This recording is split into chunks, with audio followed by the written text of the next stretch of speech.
Tonight, 2 dead after a head-on smash on the Midland Highway. A suicide probe raises more questions on mental health. And Shilby Apples, the dog squad's on the job. Good evening, I'm Nicole Price. 2 people are dead after a 2-car smash on the Midland Highway this afternoon. The accident happened about 4 kilometres south of Campbelltown, near the historic village of Ross. Police believe a Hyundai travelling south towards Hobart lost control and veered into the path of a Holden sedan travelling north. It's understood the 2 people in the Hyundai died at the scene. The driver of the other vehicle, a woman, was airlifted to the Launceston General Hospital. Traffic travelling in both directions was diverted for several hours. The Royal Hobart Hospital is once again under the spotlight after a patient committed suicide just minutes before being checked by nursing staff. Lorraine Sybil Johnston hanged herself while an involuntary patient at the Department of Psychiatric Medicine, and questions have been raised over whether she should have been admitted against her will. 35-year-old Lorraine Johnston was admitted to the Royal Hobart Hospital as an involuntary patient in September 2003 after doctors diagnosed her as suffering from psychosis. But just 3 days later, she was found hanging by a sheet in her room. Her 5-month-old son was beside her. She died 2 days later. An inquest into her death was opened in Hobart today. The psychiatric registrar caring for Miss Johnston, Dr Michelle Gill, gave evidence by video link that when she first suspected her patient was suffering from a mental illness, she diagnosed medication and arranged for her to see her general practitioner on a regular basis. But she said Ms Johnston failed to keep the appointments or take her medication. Counsel assisting the coroner, Constable Brenda Brasendale, questioned why Lorraine Johnston did not want to take the drugs, to which Dr Gill answered, "I think her particular concern was the effect taking medication would have on her son as she was breastfeeding, and I suggested that perhaps ceasing breastfeeding altogether was an option." Dr Gill told the court she discussed Lorraine Johnston's condition with her supervisor, and they both agreed that if she did not see her GP or take her medication, the only option was to have her admitted to hospital. She said, given that she didn't comply with her follow-up conditions, I had clear instructions that she would need to be hospitalised. But Constable Brasendale argued, do you think it's possible that perhaps postnatal depression caused a psychotic episode? It was certainly something that was considered, but the overwhelming evidence was of psychosis. Dr Gill's supervisor, Dr Murray Patton, told the court he supported the diagnosis and the decision to admit Lorraine Johnston against her will, saying in his line of work, if it's clear that you're not going to get anywhere, we would have to consider whether any compulsion is necessary. Catherine Morgan, Win News. The Tasmania Fox Free Task Force spent today investigating a suspected sighting of a fox in the Arthurs Lake area. The sighting, claimed by 2 fishermen, was made in broad daylight and reported to authorities, along with a photograph of a footprint in the snow. While analysis on the print will continue for some time, the task force believes the sighting is credible. It's very, very good because there's 2 parts to it. It's not just a sighting. You've also got the people got out and took a photo of a print, which, you know, always makes it. You've got 2 parts to your evidence. Yes, and it was a daylight sighting, which is also a lot better by a slow-moving vehicle, not a vehicle doing 110 kilometres along a highway. It was a vehicle doing 30 kilometres an hour along a track. Since the task force was set up in 2002, there have been 968 reported sightings, but few as compelling as this week's. Talks will decide whether or not monitoring and baiting should continue in the Arthurs Lake area. Premier Paul Lennon today joined the Labor Party counter-attack on former federal leader Mark Latham, the man who dared to turn on his party in a tell-all which has shocked the party faithful. Mark Latham, in his autobiography, says Labor politics is riddled with sex-obsessed MPs who resort to personal smears to tear down the opponents. Labor politicians moved into damage control today after the former leader let loose in a television interview, attacking the party and national leader Kim Beazley. And Premier Paul Lennon wasn't giving the former leader much credence, saying Latham had become disenchanted with politics. I haven't had a chance to read his book yet, but I suspect that there won't be much positive in it, because unfortunately at the end of the day Mark couldn't find much positive about public life, and that's why he left it. In an interview with Andrew Denton on Enough Rope, Mark Latham said he would have quit as Prime Minister by now, even if he had won the 2004 election. He attacked many of his former colleagues, but saved the worst for Kim Beazley. Well, he tried to fit me up with his sexual harassment slur for 6 years. He did? Yeah, he did, yeah. During the 2004 election campaign, then leader Mark Latham lost favour with many traditional Tasmanian voters after he vowed to lock up vast areas of state forest. Former Labor MHA Michelle O'Byrne supported Latham during that time and lost her seat. She says he should learn how to lose gracefully. There are a number of people I'm angry with. I don't choose to be vitriolic about that. Mark obviously has decided that this is the best way for him to deal with it. Ms O'Byrne believes Latham's attempts to rubbish the culture of the party has been particularly damaging. I've seen obviously the excerpts that have been in the media, and they are concerning and they're very disappointing. Mark Latham's autobiography is set to hit bookstores from September 21st. Elisa Throden, Win News. A 12-year-old boy has been airlifted from King Island to Melbourne after an accident on a dairy farm yesterday. It's understood the boy was caught up in a rotary dairy machine. Meanwhile, Workplace Standards is investigating the death of a 26-year-old man who died in a tree-felling accident near Exeter in the north last night. Tasmania's ever-vigilant sniffer dogs have again proved their efficiency. Yesterday at Hobart Airport, a quarantine inspection service detector dog found 2 New Zealand apples in hand luggage. Kiwi apples are banned in Australia because of the threat of the fruit disease fire blight. The passenger had not declared the fruit. Quarantine manager Danny Reardon says the detection by the dog clearly demonstrates the importance of strong quarantine barrier controls. Ahead on Win News, dredging up an old problem in Launceston, and Telstra names Tasmania's Businesswoman of the Year.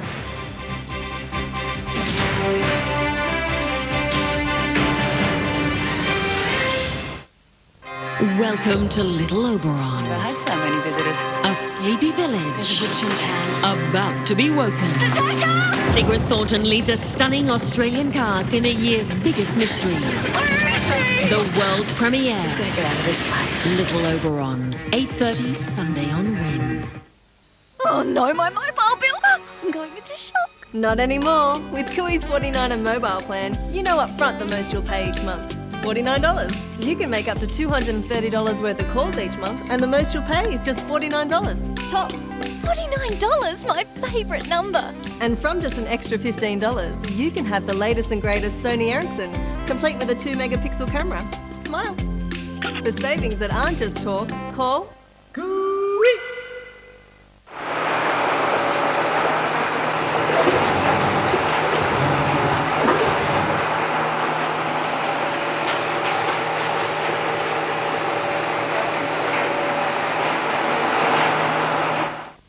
Hey Dad, why'd you decide to become a fish care volunteer? Well, son, you know how we talked about being responsible when we go fishing? Well, I reckon this is a good way to help others do the same. But what do you do? Well, I get to meet heaps of people who enjoy fishing, although some of them need a bit of reminding about the rules. I talk to kids in schools and I help out at AgFest. I can even take a kid fishing. I reckon that's me then. I think so, son. For more information, phone this number. She is one of the world's most loved singers. She is Nana Mouskouri. The Greek goddess of song returns to Australia on her farewell world tour. Nana takes the stage at the Derwent Entertainment Centre on September 20. Tickets on sale now for Nana's farewell tour from Ticketmaster 7. Nana Mouskouri, proudly presented by Andrew McManus. My mobile bill! I'm going into shock. Not with Kui's $49 plan. You can make up to $230 worth of calls each month and pay just $49 and get the latest Sony Ericsson for just $15 a month. Just call Kui. Tasmanians hoping to adopt children from overseas are becoming increasingly frustrated by the red tape they must wade through before adoption is approved. Members of local community groups and individuals today addressing the National Family and Human Services Committee in Hobart to talk about some of the hurdles that come with overseas adoption. Ted and Lisa Sharon always wanted to adopt children from overseas. In fact, Ted was first inspired as a 14-year-old listening to Bob Geldof Help for Ethiopia campaign. And now, along with 3 biological children and special additions to the family Amy and Samson, their dream has become reality. Ted and Lisa are one of a number of Tasmanians who have opened their homes to children from overseas. And today they told the Family and Human Services Committee, headed by federal politician Bronwyn Bishop, about how it has changed their life. You have a loving family here and they'll help you and support you through your life, and you can grow up healthy and have a great life. The Sharons were one of many groups addressing the committee today. The costs and frustrating delays facing those wanting to adopt openly discussed. We're very lucky because we live in Tasmania. Tasmania is the best, along with the ACT, is the best states in Australia to adopt children from. And yet, in some of the other states, you can be many, many years. So a tightening up of how they proceed with processes in each state would be a great benefit as well. Gay rights group the Coalition for Equality also put forward their case, condemning federal government plans to ban overseas adoption for same-sex couples. The group saying if the ban goes ahead, some of the 17 million children who die of malnutrition and disease every year will be denied the chance of a good home. Same-sex couples can offer disadvantaged children from overseas exactly the same as heterosexual couples, a loving, secure and caring home. But while she was happy to discuss the matter, it was not one Ms Bishop thinks will change in the near future. Not one of the countries that Australia has bilateral agreements with will allow same-sex adoption of any of their children. And while she says there's been progress in the attitude surrounding both domestic and overseas adoption, she says there's still a long way to go. That is to have adoption regarded as a legitimate way of forming a family. And there does seem to be evidence within bureaucracies that there is an anti-adoption attitude. Erin O'Toole, Win News. Tasmania's leading businesswomen were celebrated today at the Telstra Tasmanian Businesswomen of the Year Awards. The state winner, Diane Thompson, was recognised for her role as General Manager of a manufacturing business. I'm still very shocked that I've been chosen because there were so many absolutely amazing women involved in that competition. Diane and all category winners will go on to represent Tasmania at the National Awards to be held later next month. Launceston's Seaport Marina is about to benefit from a new environmentally friendly dredge. 6 months in the making, the new mud dredge was launched today. Its first task is to dredge the marina so that vessels entering have sufficient water for both high and low tides. The dewatering process, while not having been tried in Tasmania before, pumps the water and silt into a tube. Once the moisture evaporates, the dried earth remaining will be used for land-based projects. Siltation in the river is going to be here for forever. It will never go away, and it's just one of those maintenance things that you have to be aware of, you have to do, and you have to be prepared to spend the money to do. I mean, it's just like the road systems that need maintenance, the river system needs maintenance, and it's just something we're going to have to do.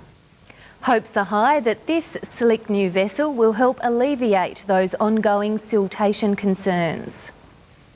It often takes a near tragedy to remind us of their vital work, but the SES is on call 24 hours a day.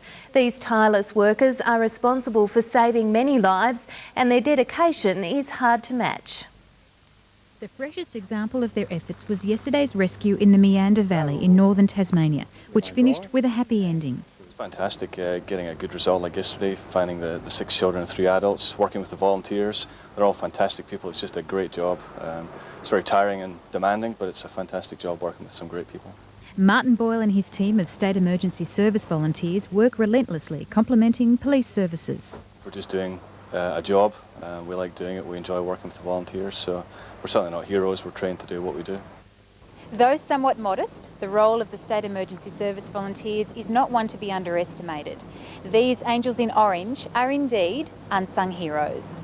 When we need additional resources, either equipment or personnel, they're the people that we actually turn to.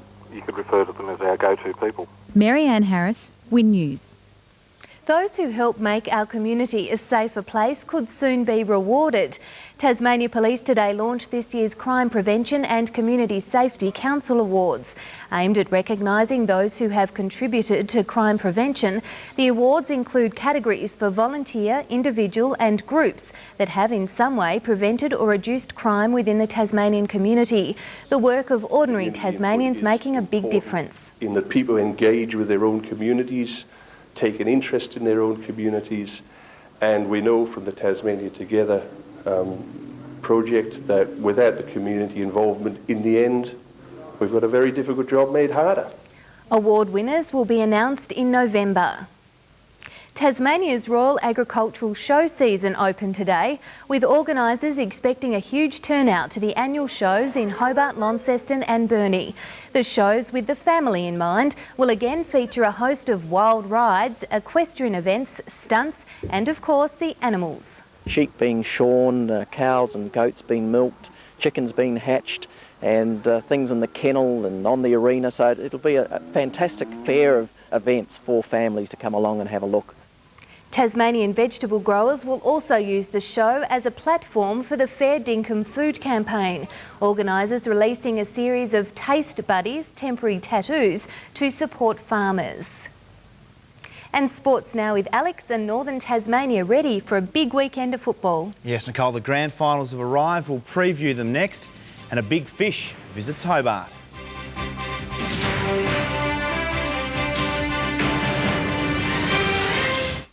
Exposing the websites that actually promote anorexia. A surprise witness in this whodunit. And ouch, 60 Minutes, Sunday. I do the books, I pay the bills, I take the photos, I do everything. We went from literally every phone store there was. I've got this equations all mapped out in a grid. We did the math, and it's terribly geeky of us, but, you know, we're both nerds. It's like statistics, it was terrible. At the end of the day, we figured out Vodafone was the best deal. $79 super cap, it's fantastic. Every month, they just line the bills up, and everyone is $79. I'm a photographer. And a nerd. Before you buy spectacles from anyone, come into Island Optical and check our prices. Our spectacle frame prices on our huge range are about half the price you'd expect to pay elsewhere. You're welcome to compare prices with Island Optical. Also, in most cases, Medibank Private, MBF and St Luke's Extras members receive spectacles with no out-of-pocket expenses. Plus, get a $20 Myer gift voucher.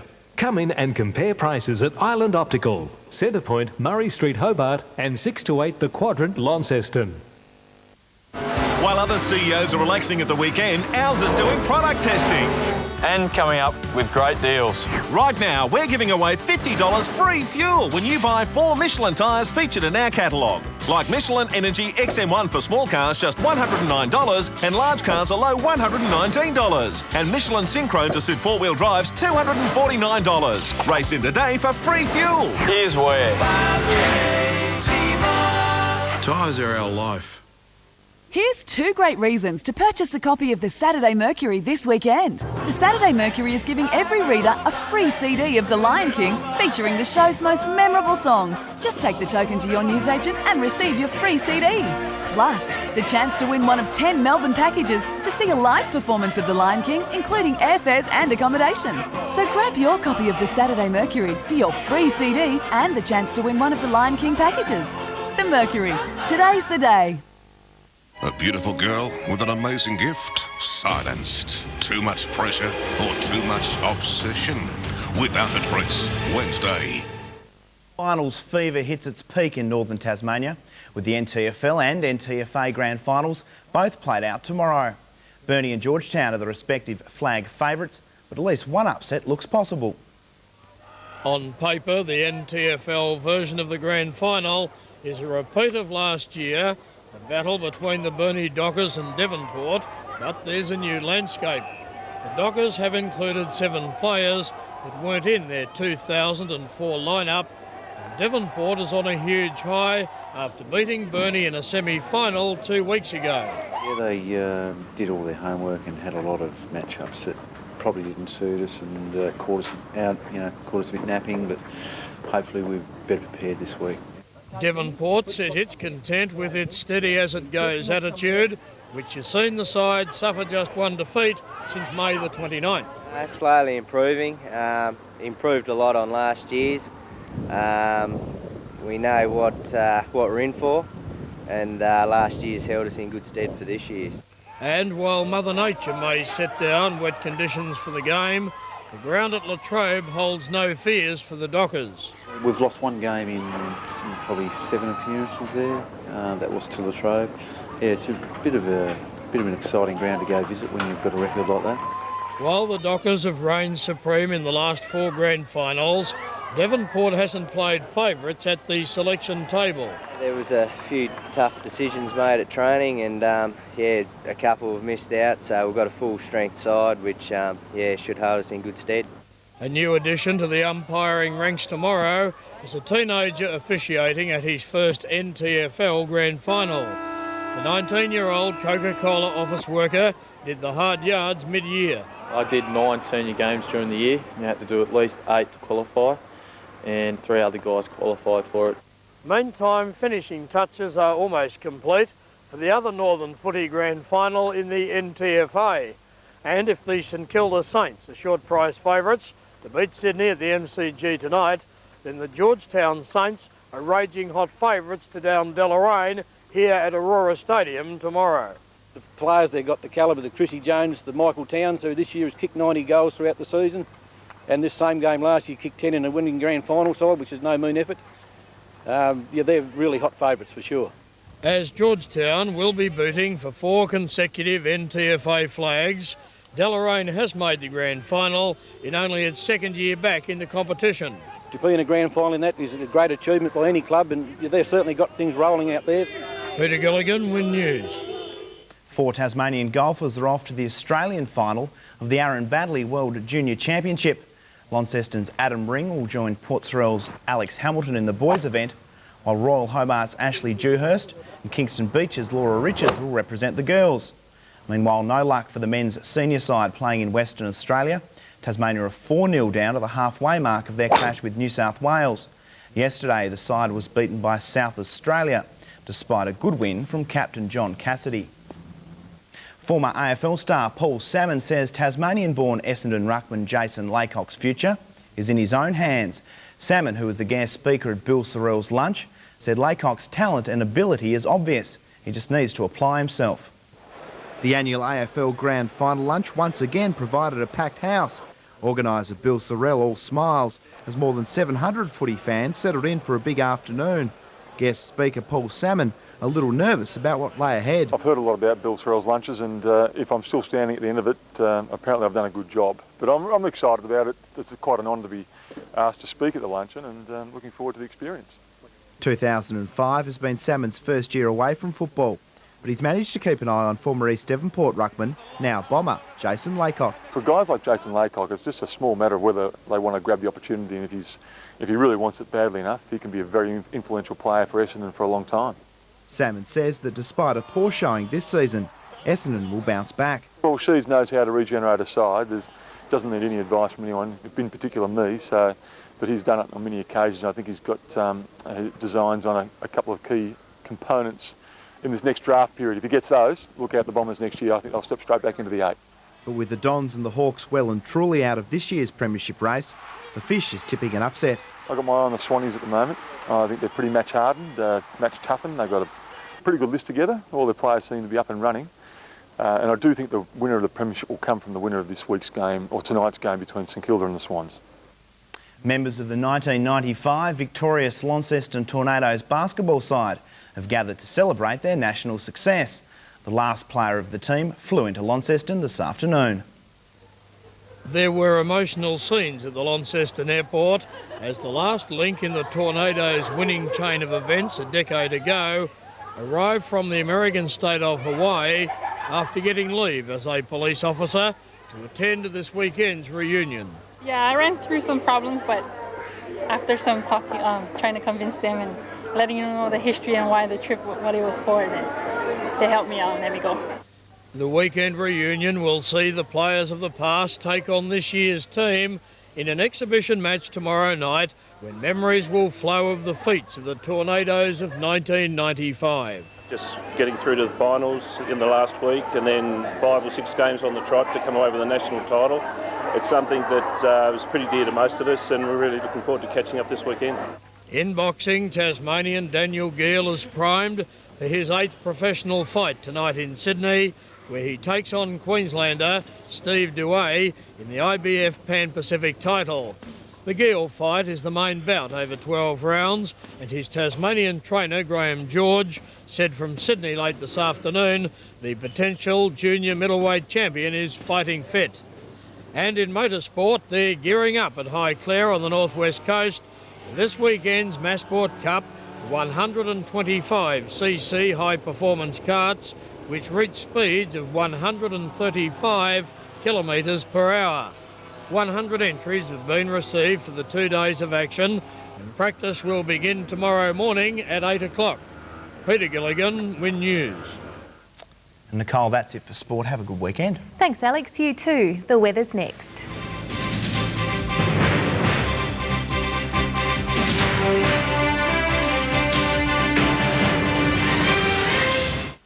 Monday, which AFL superstar will rise above the rest to become an icon of the game? Direct from Crown with host Eddie Maguire and music from Michael Bublé. AFL's Night of Nights, the 2005 Brownlow Medal, Monday from 8 on Win. Hi there, I'm looking for my husband. He's mid-30s, grey suit. He has a laugh sort of like a hyena. That's him. Find it in yellow. I hope you're enjoying your Friday. Not sure if I am. I don't know if you've heard what's going on down here at the Silverdome, but let me tell you, there are 9,000 rugs and at least 20 pallets of unsold Manchester that can't be here Sunday night. We're not trucking them out of here. The price of fuel's taken care of that. So basically, that leaves us just 2 days to get rid of everything. And I mean everything. Every rug further reduced, dramatically reduced. This $229, we were selling them for $45. Take them off my hands at $20. This is a $1,500 rug. Last week, $649. Now, take it for $100. Was $739, $245 last week. Got to go, take it for $80. $7.99, we were getting $2.39 last week. Sacrifice, go $90. All of this Manchester, sheet sets, quilt cover sets, toweling, blankets, quilts, cushions, all got to go. Now, every piece of unsold Manchester and bedding from $1. You only sell this cheap if you're forced to. Get down to the Silverdome, 10 to 6, Saturday and Sunday, and get the rug or Manchester bargain of your life. Do not miss out. For Start's first time, every time reliability. For the world's most powerful small engine technology. For superior durability. Upgrade to advanced 4 technology. Only from Honda. They counted him out. I didn't always lose. I can still fight. They told him it couldn't be done. Max Bears killed 2 men in the ring. But he showed them. I have to believe I got some kind of say over our lives. What he was made of. Not everybody gets a second chance. Based on a true story. Russell Crowe and Renee Zellweger in the best comeback story ever told. Cinderella Man. There were showers about the west and southeast this morning, clearing to a fine day in most centres. The highest temperature 17 degrees at Bicheno and Eddystone Point. Hobart reached 15, as did Orford and Swansea, 11 degrees for Strathgordon, 12 for Bruny Island, and Jeeveston reached 14. Launceston 15, King Island 13, Smithton Ross and Scottsdale 14 and St Helens 15. To the coastal waters forecast, and west to northwesterly winds 25 to 35 knots, reaching 40 knots at times offshore in the north, and in remaining waters northwest to northeasterly winds 10 to 20 knots, seas up to 4 metres. There's a gale warning current for northern coastal waters between Sandy Cape and St Helens Point for westerly winds. Strawn can expect showers increasing at times tomorrow 11, becoming fine Sunday, rain Monday. Burnie and Devonport showers increasing at times 12, fine for Sunday, and morning rain with showers Monday. Launceston showers developing 12, fine for Sunday with rain on Monday. Showers later for Hobart, 12 degrees, becoming fine on Sunday with a few showers Monday. There's a flood watch for all northern river basins and a sheep graziers alert for northwestern Tasmania. And that's Win News for this Friday night. Check our website, winnet.com.au for our state news headlines. I'm Nicole Price. Have a great weekend. Good night.